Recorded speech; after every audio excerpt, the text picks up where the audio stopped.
So in our last part, we looked at the Abjurer Warlock multiclass from levels 1 through 4.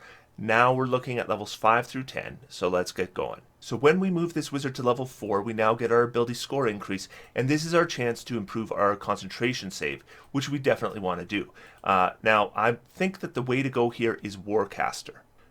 One of the main things why I consider Warcaster a good choice is because it means then we could have our rapier out.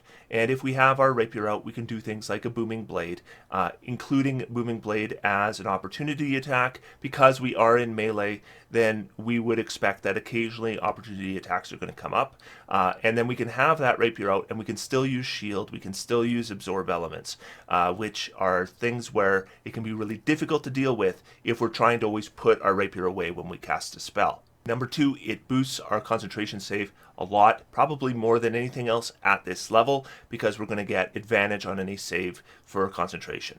So Warcaster, I do think, brings us the most things at this level, and it's going to boost our concentration save enough at this level that I think this is the way to go.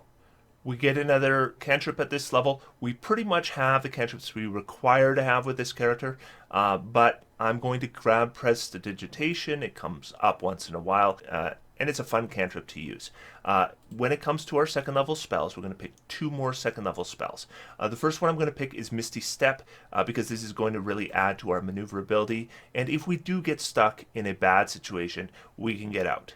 And this is where I will grab Mirror Image, because again, if we're going into melee and we're expecting to be attacked a lot, I would still want a Mirror Image on top of everything else I've got going, just because we want to be able to take as many attacks as possible. Now, when a Mirror Image is hit, they're not going to take the damage from the Armor of Agathis.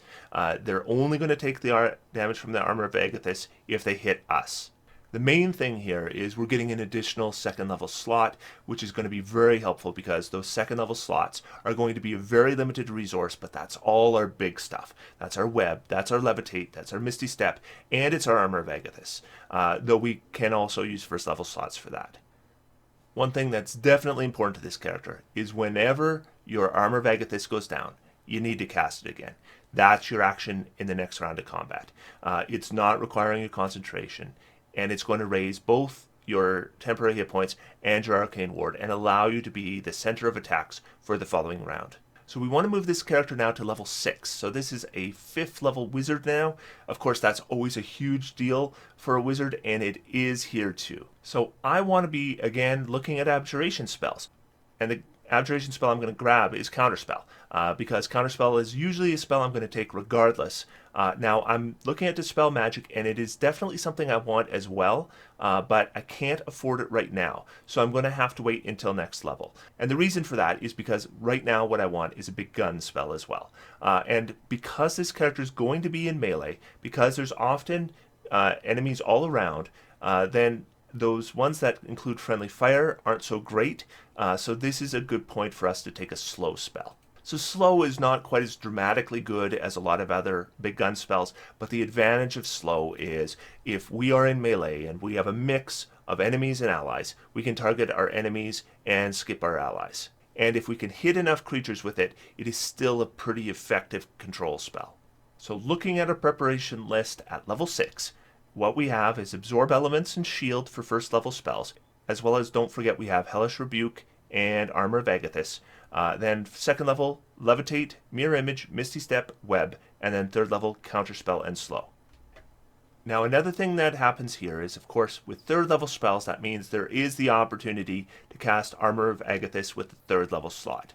However, third level spells are so good and such a dramatic increase over second level spells, I likely would not do that. I would likely continue to cast Armor of Agathis with second level or first level slots. Second level would be the ideal, of course.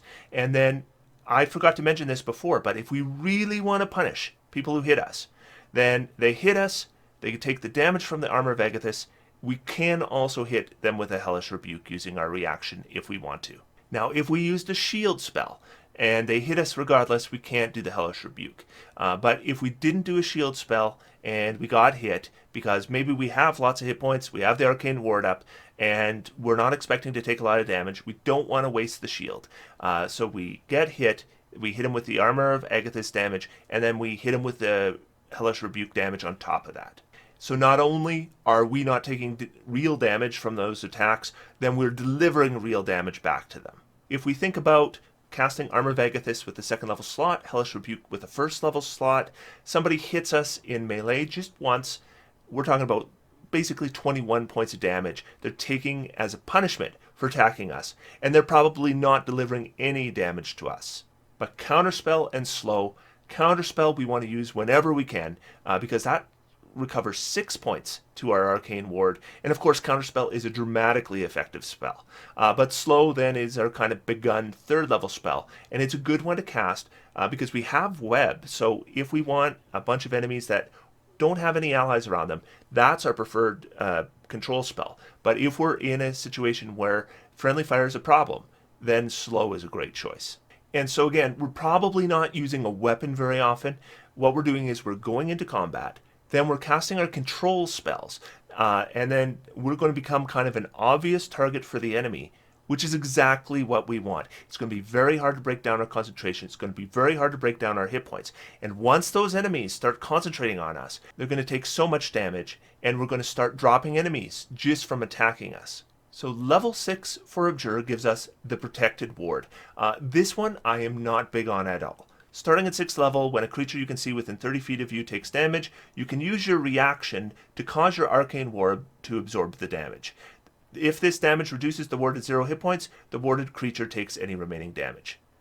So the idea is we give up our reaction so we can give our Arcane Ward to somebody who doesn't have Armor of Agathys, so it's not going to punish the enemy who attacks them.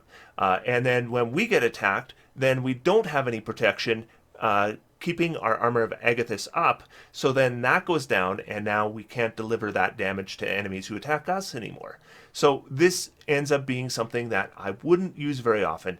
However, of course, you got an ally, they're about to go down, or maybe they are down and somebody's trying to finish them off.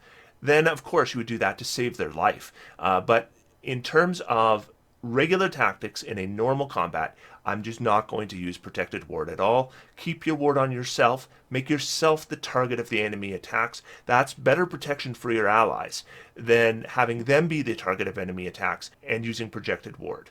So we only have one more spell preparation at this point. So this is a good chance for us to pick up Dispel Magic, another Abjuration spell. So if we go into combat and there's an enemy spellcaster or somebody's buffed up, we can hit him with a Dispel Magic, and it's going to increase our Arcane Ward in addition to bringing them down. But we only have one preparation, so this is where we pick our Leomund's Tiny Hut. Makes our preparations easy. We'll throw our Dispel Magic on, and now we have Counterspell, Dispel Magic, and Slow as our third level spells. Once again, I'm still probably not using third level slots for Armor of Agathys. So the difference between 6th and 7th level is actually pretty minor for this build. We have another spell slot, which is always good to have. But technically speaking, our tactics in combat are remaining largely the same. So we're using our ward plus Armor of Agathys, and then we're using our third level slots for the big gun spells. If you find that your ward has gone down, your Armor of Agathys has gone down, definitely cast Armor of Agathys again. If you run out of second level slots, start doing it with your first level slots. It's still worth doing. So when we bring this character to 8th level, that's 7 levels of Wizard, that brings us our 4th level spells, and we have a really good spell option now. So Banishment is an Abjuration spell, so this is by far our best choice for this character for this level. Now Banishment is the kind of spell that normally I'm not huge on because it targets a single enemy, and if they make a saving throw, nothing happens. But as far as those kinds of spells go, Banishment is as good as any of them, and it is super effective for this character because it's Abjuration and it's 4th level, so that means that we're going to recover 8 points to our Arcane Ward by casting a Banishment spell. And anyone who does fail their saving throw against this, it's a charisma save, so a lot of creatures don't have a good saving throw, and they're screwed. They're gone. And then we have to maintain our concentration, and we can deal with the other enemies, and then we can bring them back and deal with them. This spell also scales really well because every time we cast it with a higher level slot, we can target an additional enemy. So that is going to be definitely something this character can take advantage of, because remember, if we cast it with a 5th level slot, then we're recovering 10 points to our Arcane Ward. And if we can keep our Arcane Ward up without our Armor of Agathys going down, That's the ideal situation. So then what we're doing is, instead of constantly replacing our Armor of Agathis, instead we're casting offensive spells like Banishment. And then our Arcane Ward keeps going up, and everyone who attacks us is still taking that extra damage. Now I want to talk about Stone Skin here, because Stone Skin would be a really nice addition to this character. The spell turns the flesh of a willing creature you touch, so assuming yourself, as hard as stone until the spell ends. The target has resistance to non-magical bludgeoning, piercing, and slashing damage, with concentration up to an hour. This would be fantastic for this character, because then what we could do is we could basically double our Arcane Ward. We could double our Armor of Agathis, so we'd be doubly effective. But I'm still not going to take this spell because it requires a material component of 100 gold pieces every time you cast it. And that's consumed when the spell is cast. So that's just a ridiculous cost for this spell. And it just makes it so that, although this is the perfect spell for this character, I still don't want it, because unless we have money as an unlimited resource, 100 gold pieces per casting is just a non-starter. It's really too bad, because this spell, again, it's just perfect for this build, and it's no good because they broke the spell by the design. Now, we could take something like a Greater Invisibility, for example. That would improve our defense, but Greater Invisibility is a great way to not be the target of enemy attacks. That's not our goal. So Greater Invisibility, although it would improve our defense, it is going to be counterproductive to what we want to do. So instead, we'll grab Polymorph. A great spell, of course, always at this level. So Banishment is a big deal for this character, because now we have something really effective we can do in combat that's offensive, that will recover our Arcane Ward. So we definitely want to be using Banishment with this character. And then even if the enemy saves, at least we get our points back in our Arcane Ward, so it's not like we get nothing out of it. But ideally, what we want to do now is maybe consider using a 3rd level slot for that Armor of Agathis. Then it does 15 points of damage to anyone who hits us. We want our Arcane Ward at full. That's a 16 hit point Arcane Ward. And what we ideally want to have is a situation where whenever we take damage, that Arcane Ward is going to go down. We want to cast an Abjuration spell right away, get that Arcane Ward back up, and keep it going like that, so that we can protect that Armor of Agathis. We don't want that Armor of Agathis to go down, because if that Armor of Agathis reaches 0 hit points, then we need to cast it again to get those damage to the enemies who attack us. So again, we're going to work our way right into the middle of the enemies. Let ourselves be a target. We're going to banish one of them. Now they want to hit us because they want to have that banishment go down. So they're going to attack us. They're going to take tons of damage doing so. That's going to help bring down all the minions, so that when we bring back the banishment, they've got nothing left and we can finish them off. These are very unique tactics for a wizard.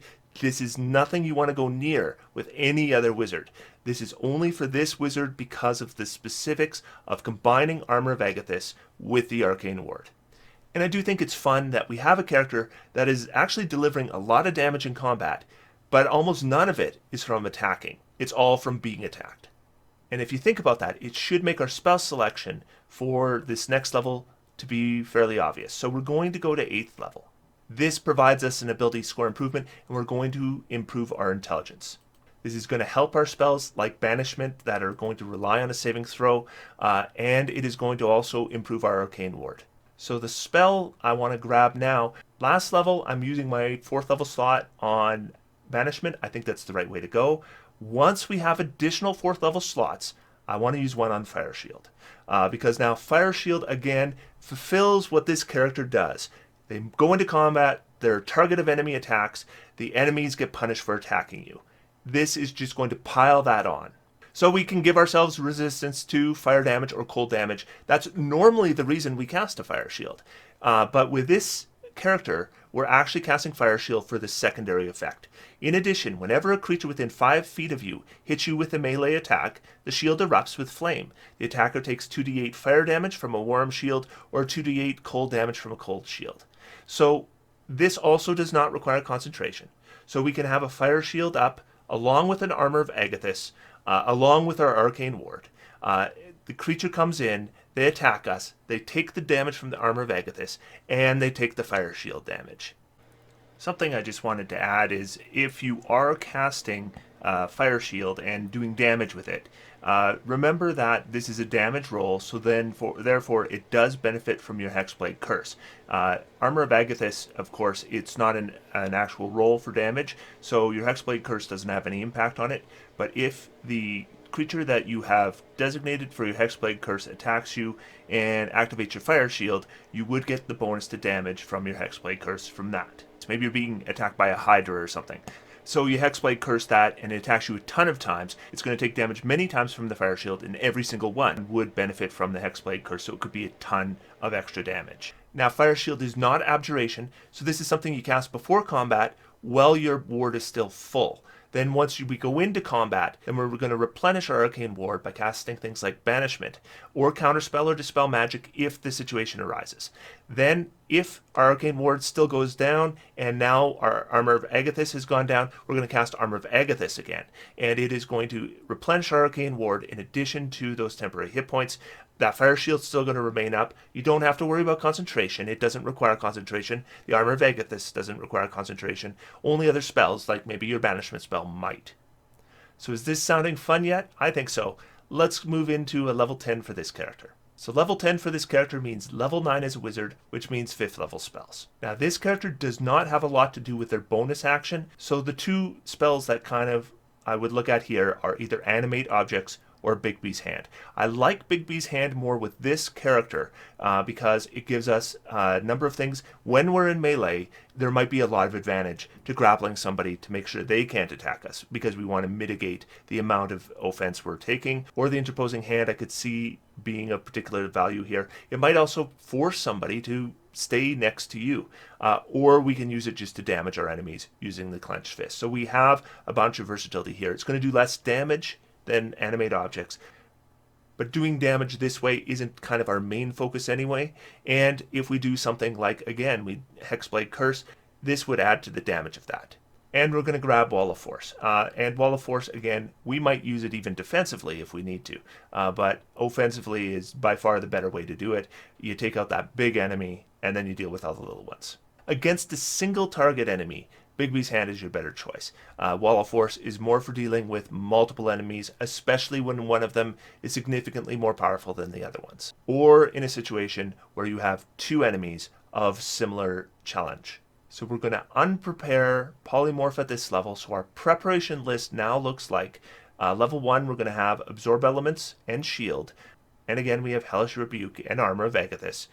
Then level 2, Levitate, Mirror Image, Misty Step, and Web. I have them all prepared right now, though we're at the point where we could look at maybe unpreparing some of them. Then for level 3, I've got my Counterspell, my Dispel Magic, and my Slow all prepared. Level 4, I have my Banishment and my Fire Shield prepared. And level 5, I have my Bigby's Hand and my Wall of Force prepared. So Bigby's Hand, the one I would expect to be using most often with my 5th level slot, really brings this character a lot of control value. So now we have something to do with our bonus action when we go into melee. It might limit the number of enemies that can attack us at one time, might limit the ability of enemies to attack other creatures, or we might just use it to deliver some extra damage. So that's the build up to level 10. For the next part of this build, we'll look at levels 11 through 20 and the big spells. So to access that video, there's a link in the video description or a link in the comments down below. Hope to see you soon.